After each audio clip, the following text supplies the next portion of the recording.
Salut à tous, alors aujourd'hui je me trouve en Finlande et je vais vous faire découvrir la mine Outokumpu.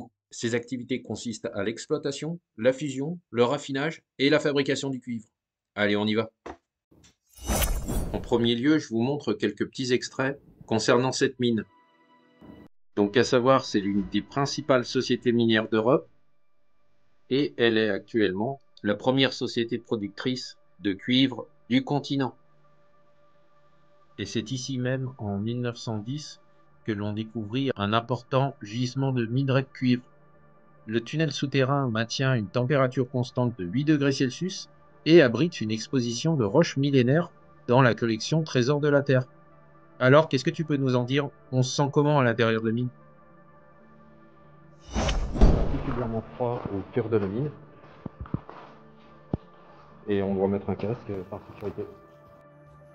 De temps en temps, on retrouve quelques différentes couleurs sur les parois de la mine, enfin sur les murs de la mine, et en fait cela correspond à ce qu'on peut trouver comme type de matériau. Donc là, par exemple, c'est du cuivre avec quelques petits exemples. Et ces exemples correspondent bien sûr au type de roche qu'on peut retrouver dans la mine Outokumpu. Dans les minerais que je vous ai montrés, il y a aussi du zinc.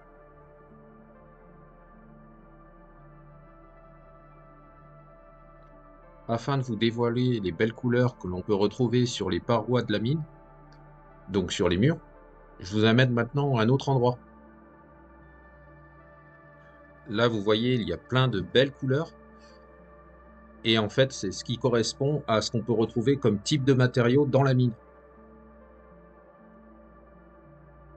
À l'époque, le minerai était broyé et calciné, c'est-à-dire qu'il était chauffé dans un four et macéré dans de l'acide sulfurique. Le cuivre était alors séparé de la solution au moyen de courants électriques. Pour le cuivre raffiné, c'était autre chose, il était coupé en lingots. On peut commencer à apercevoir des rails, et par contre, quand vous commencez à voir ça, ce qui veut dire risque de panne, eh bien on va dire qu'autrefois ça devait inquiéter ceux qui travaillaient dans la mine à ce moment-là. Ici on a le type de train qu'on pouvait retrouver à l'intérieur de la mine, et c'est celui qui tirait les wagons bien sûr, à l'époque. On le retrouve aussi à l'extérieur de la mine, donc je vous le montrerai une deuxième fois. Là vous avez une sorte de cuivre. Voilà. Venez avec moi. Là vous en avez d'autres. Donc toujours du cuivre.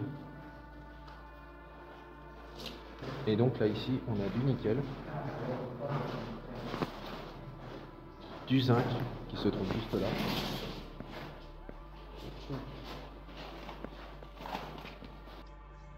Et là voilà, c'est ce qui représente le gardien de la mine. Donc il y a une histoire là-dessus, mais c'est une représentation bien sûr, ne vous inquiétez pas.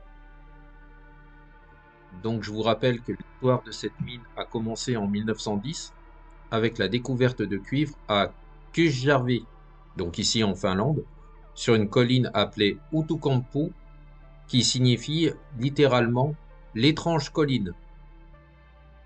Au début et au fil des ans, dans cette mine étaient extraits et raffinés divers matériaux en Finlande et à l'étranger. Puis ils se sont concentrés uniquement sur l'acier inoxydable dans les années 2000. Dans la suite de la vidéo, je vais vous montrer le musée que l'on retrouve à l'extérieur de la mine et je vous expliquerai un peu plus son histoire. Voilà donc ici, et à l'époque bien sûr, on a un mur qui est représenté avec des trous dans le mur afin de placer des bâtons de dynamite et faire sauter le mur. Là, on a un petit panneau qui indique en finnois, et je ne sais pas si je sais bien le prononcer, mais Panos Tetu Kenta, ce qui veut dire champ jalonné. Et ici, justement, on a le détonateur. Waouh, vous avez vu la taille des pneus de cette machine? Après, j'en ai vu encore des plus gros à l'extérieur. En ce qui concerne cet appareil, c'est un Wagner ST8, un chargeur souterrain. Encore un autre véhicule pour l'exploitation minière et une petite reconstitution. Les galeries sont assez longues et on commence à apercevoir d'autres galeries. Bon, pour celui-ci, je crois pas que je l'avais quand j'étais petit et que je jouais avec mes miniatures. Là, on a encore un autre véhicule minier. Ici, on retrouve des systèmes de pompe électronique en cascade, système de pompage et injecteur. On a encore un autre couloir, des portes un peu particulières.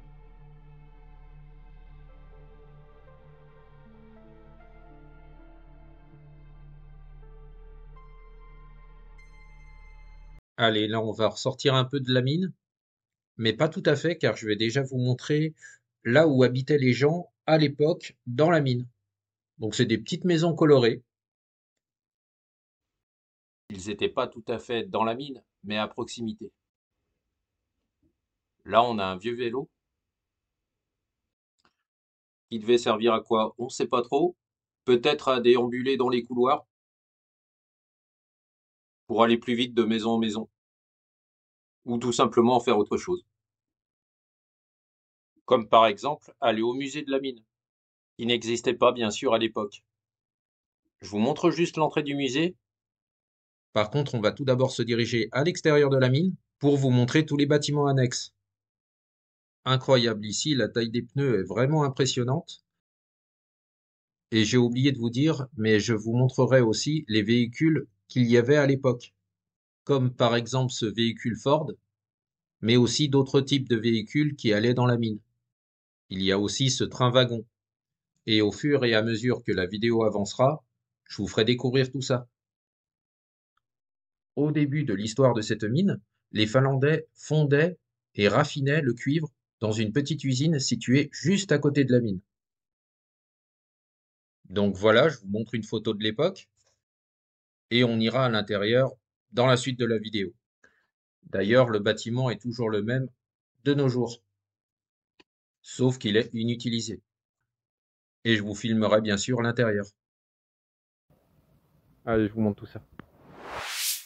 Alors, au tout début de l'histoire de cette mine, les Finlandais fondaient et raffinaient le cuivre dans une petite usine située juste à côté de la mine. Et il y avait assez de cuivre pour l'exportation. Puis après, il y a eu la Première Guerre mondiale, les désaccords entre les propriétaires, les difficultés financières et le manque de capital qui ont ralenti le démarrage des opérations. Néanmoins, à la fin des années 1920, cette mine a été transformée en une installation de production de masse moderne. La première fonderie de cuivre a été fermée en 1929 car Outokumpu élaborait des plans pour une chaîne de production de cuivre intégré. Dans les années 1930 à 1940, Outokumpu était devenu un important producteur de cuivre et un exportateur de minerais de cuivre. C'était même devenu une société privée qui était plus adaptée au développement de l'entreprise qu'une société d'État. C'est pourquoi en 1932, Outokumpu est devenu une société anonyme. Au début, l'État détenait encore la majorité des actions, puis l'expansion a suivi rapidement après la transformation en société privée. Au tout début, il y avait 5 principaux producteurs de cuivre en Europe, et ensuite, on a commencé à étendre la production en aval, cuivre électrolytique, barres, fils, tôles et tubes. Dans les années 1940, Outokumpu, comme la Finlande, était confronté à la Seconde Guerre mondiale, et Outokumpu a démantelé toute la fonderie pour la protéger des forces militaires russes qui avançaient, car c'était la seule source de cuivre de la Finlande, qui a été déplacée en lieu sûr à Harjavalta, et la remise en service a été faite en 6 mois. Les Finlandais n'avaient pas simplement déménagé la fonderie, mais ils avaient doublé la capacité de l'usine. Comme vous l'avez compris, je vous montre un peu ce qu'il y a dans les bâtiments annexes à la mine. Et tout à l'heure, on montrera les escaliers pour aller admirer la vue. À un moment, j'ai travaillé au Gujon Mestra sur des bateaux. Ça me fait penser à peu près À ce type d'architecture, on va dire, pour bricoler. sauf que là, il y a des machines et c'est pas des bateaux. Juste un petit aparté pour vous montrer à quoi ça me faisait penser.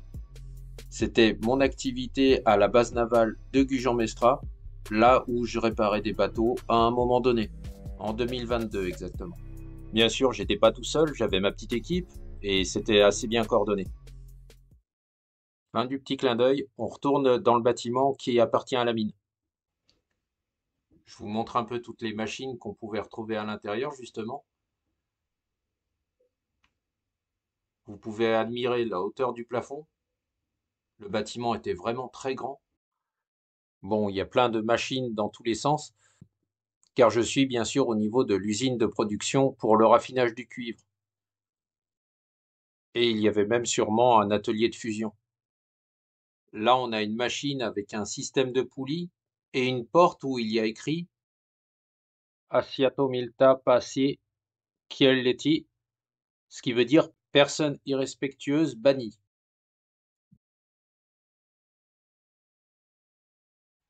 L'état du siège est en piteux état. Et là, on peut voir les commandes juste à côté de cet appareil.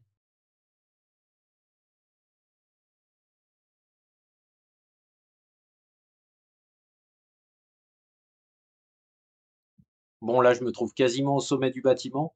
J'ai monté tous les escaliers. Donc là, vous voyez encore ce dernier escalier là. C'est celui que je viens de monter. Et là, maintenant, je vous propose d'admirer la vue qu'on a sur tout le site.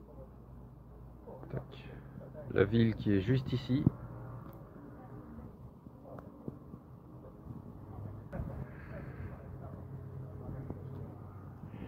Et là, le parking avec mon camion qui est juste là. J'avais pas remarqué les traces de pneus. Il y en a qui ont dû s'amuser.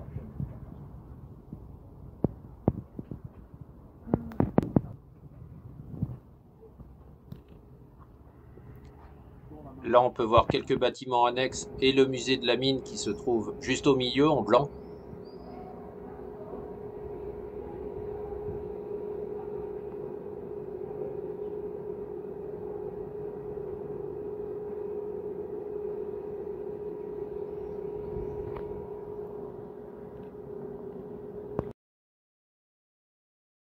Après avoir redescendu tous les escaliers, on va maintenant explorer un autre bâtiment.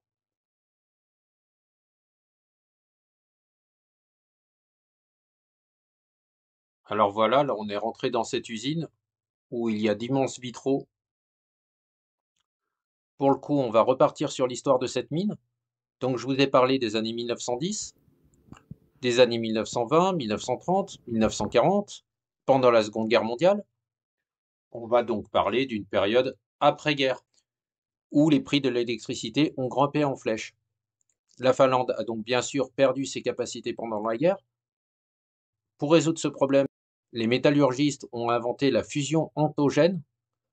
Elle utilise la chaleur naturelle des réactions entre le sulfure de fer et de cuivre pour amener le concentré de minerai à une température de fusion. Seulement quelques années plus tard, la technologie de fusion claire, comme on l'appelait, était en production, et c'était le début de la division technologique d'Outokumpu. Et dans le même temps, la société a acquis des gisements de minerais de cuivre, nickel et même de l'or. En 1950, Outokumpu était l'une des principales sociétés minières d'Europe, et dans les années 1950 et 60, Outokumpu a ouvert de nouvelles mines de nickel, de zinc et de cuivre, ainsi que des usines de cobalt en Suède, et s'est développé en une entreprise multimétallurgique, raffinant les minerais de ses propres mines. Ainsi, leur activité est passée de simple extraction à des opérations complexes de traitement métallurgique. Il a fallu innover et déployer des efforts déterminés pour raffiner les minerais de faible teneur.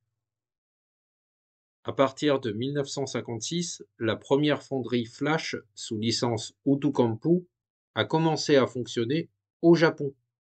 C'est pour vous montrer qu'ils ont vraiment de l'ampleur à partir de ce moment-là. Plus tard, dans les années 70, on comptait exactement une vingtaine de producteurs européens d'acier inoxydable. En 20 ans, Outokumpu est devenu, avec une seule usine intégrée performante, l'un des principaux producteurs européens. Puis, avec le début de la consolidation du secteur dans les années 90, Outokumpu s'est également demandé s'il devait poursuivre seul son activité ou s'associer à un concurrent. À noter qu'en 1995, la Finlande a rejoint l'Union européenne. En 2000, Outokumpu a fusionné ses activités d'acier inoxydable avec les Royaume-Uni et la Suède. En 2012, il restait 3 grands producteurs européens d'acier inoxydable, dont Outokumpu, qui était le plus important en termes de capacité de production d'acier inoxydable brut. Aujourd'hui, Outokumpu et l'acier inoxydable célèbrent les 100 ans de la Suède. Pour eux, leurs valeurs sont là pour durer. L'acier inoxydable est un matériau durable et résistant qui contribue au développement durable vers un monde éternel. Voilà une petite reconstitution. Donc là, il s'agit bien sûr d'une habitation finlandaise dans les années 60.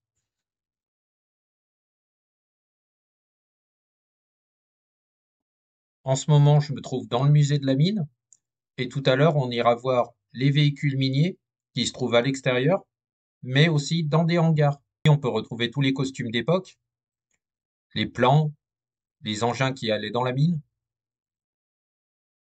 ainsi que quelques autres machines qui sont représentées. Derrière la vitrine, on peut apercevoir des appareils de mesure et des outils qu'on pouvait retrouver pour l'exploitation minière. Pour cette fin de vidéo, je vous dévoile tous les véhicules qui sont liés à l'exploitation de la mine.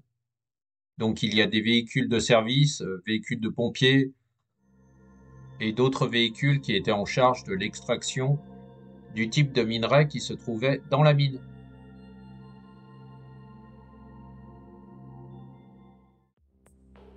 Comme vous avez dû le comprendre, je parlais surtout de la société Outokumpu, qui était à la base le nom de la ville qui a été pris en 1968. Quant à la mine, pour être exact, elle fut fermée totalement en 1989. Voilà, j'espère que cette vidéo vous aura plu. Pour celle-ci, il s'agissait d'une mine touristique, mais j'ai fait également des mines abandonnées que je publierai sur ma chaîne. Donc je vous dis à bientôt et prenez soin de vous.